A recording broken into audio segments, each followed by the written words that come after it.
Welcome to The Explainer. Today we are diving deep into a really powerful book, Herbert Marcuse's Eros and Civilization.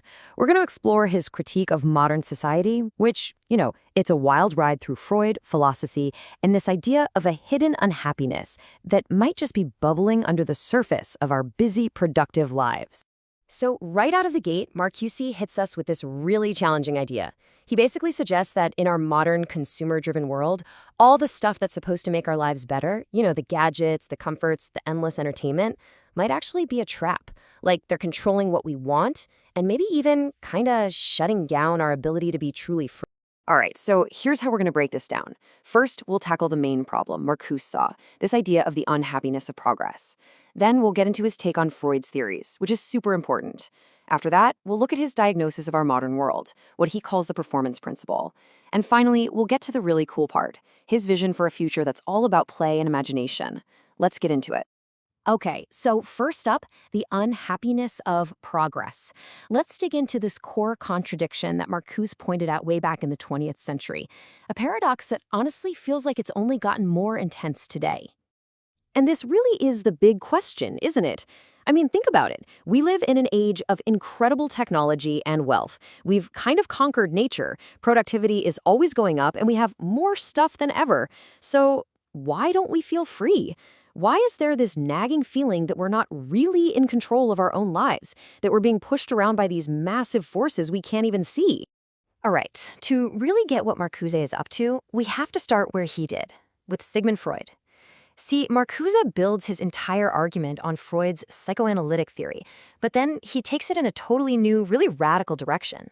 So at the heart of Freud's whole theory is this fundamental trade-off. When we're babies, we're all about the pleasure principle. We want what we want, and we want it now. But to survive and, build a society, we have to learn the reality principle. We learn to wait, to delay gratification, to turn that impulse for just playing around into the discipline of work. And why do we do this? All in exchange for security. So for Freud, this is the basic deal of civilization. A certain amount of repression, of holding back our instincts, isn't some bug in the system. It's the price of admission. It's the trade we all have to make to live together and protect ourselves from a pretty harsh world. Okay, and this is where Marcuse makes his big move. It's brilliant, really. He accepts Freud's basic idea, but then he argues that modern society has taken that necessary bargain and twisted it into something way, way more oppressive than it needs to be for us to just survive. First, Marcuse agrees that there's something he calls basic repression. Think of this as the absolute minimum level of self-control we need to not descend into chaos. It's the baseline set of rules that let civilization even exist. But, and this is the key, he says that layered on top of that is something totally different, surplus-repression. This extra stuff isn't about survival anymore. No, this is all about power. It's an additional layer of control, of restrictions that are put on us just to keep a specific system of social domination in place.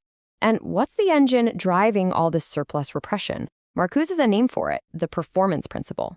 This is the idea that our reality, our entire self-worth, is measured by our constant productivity. Just think about modern hustle culture, right? Where your job isn't just a job, it becomes your whole identity, and we're all in this relentless competition to perform and produce. And the consequences of this are, they're everywhere. Our work feels disconnected from what we're actually passionate about. That's alienated labor. The people we work with become just cogs in a machine. Our own unique personalities get flattened into these marketable types, kind of like when you build a personal brand online. And even our free time? It's just another thing to be filled with buying stuff, while our ability to really think for ourselves gets kind of numbed by this constant fire hose of mass media. But okay, it's not all doom and gloom here. Marcuse actually finds a source of resistance, a glimmer of hope in the deepest parts of our own minds, a place where the performance principle can't quite reach. This brings us to what he calls fantasy. And he doesn't just mean daydreaming. He's talking about our fundamental power of imagination. He argues that this part of our mind is like a protected zone, a little sanctuary where the pleasure principle is still alive and well. It's where we hold on to images of what real freedom and happiness could look like, even when our daily reality tells us it's impossible. This quote from the surrealist André Breton just nails it. Imagination alone tells me what can be. See, imagination isn't just about escaping reality. It's a powerful tool. It lets us see possibilities beyond the way things are right now. In a way, it's a form of refusal, a deep internal no to the idea that the present system is the only way. And right alongside imagination, memory plays this super critical role. It holds on to these traces of past happiness, of unfulfilled promises, and that gives us a yardstick to measure how lacking our present really is. For Marcuse, looking back isn't just about being nostalgic. It's about finding the ammunition we need to fight for a different future. And all of this leads us to Marcuse's most radical and honestly most hopeful idea, a vision for what a truly non-repressive civilization could actually look like. So our current civilization, the one run by the performance principle, it has a very specific kind of hero, a figure that embodies everything it values. And that hero is Prometheus.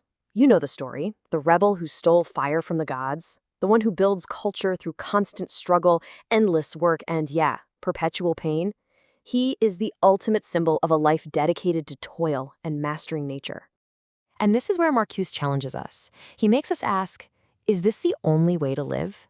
Is this constant heroic struggle the only model for being human? Or have we forgotten other ways of being? He gives us new heroes for a new kind of reality, Orpheus and Narcissus. Orpheus, the musician, represents a world where art, beauty, and song create order, not force.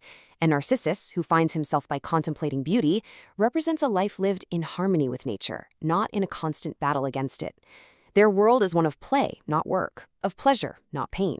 Now, this isn't about getting rid of work entirely. It's about transforming it.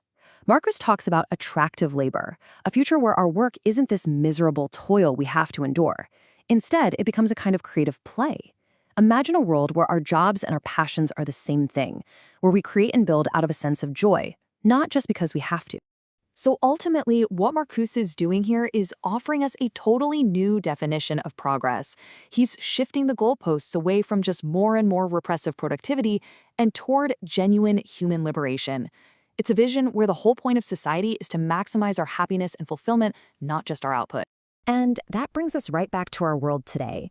I mean, with our constant connectivity, our apps that promise to optimize every second of our lives, our social media feeds built on performing the perfect life, Marcuse's work forces us to ask a really tough question. Have all these new tools actually brought us any closer to freedom? Or have they just built a more sophisticated cage, a digital version of the exact same performance principle he was warning us about all those years ago?